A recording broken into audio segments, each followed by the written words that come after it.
airborne graduation ng sister kong army kagaya ko. I'm so proud na nasurpass niya yung rigid training ng basic airborne course.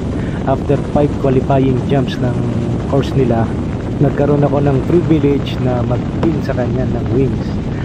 May tradition ito na tinatawag na bloody wings. Nung ipipin ko na sa kanya yung bloody wings, inawat kami ng regiment commander at sinabing ako muna magpipin sa kanya dahil ka-roster number ko siya. Ang swerte ni Utol dahil ka-roster number pala niya yung regiment commander ng Special Forces Regiment Airborne.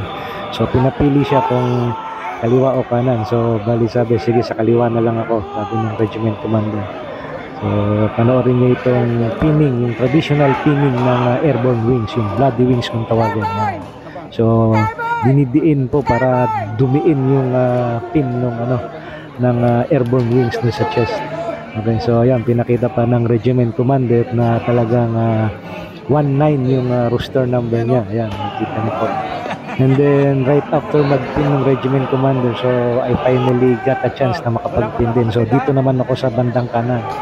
So, sinabi ko sa kanya rito, walang kapatid. Yan, diniin ko pa para talagang mas dumugo. Yan. And then kinongratulate ko siya dahil nasurpass niya yung isang rigid training ng basic airborne course ng Special Forces Regiment Airborne.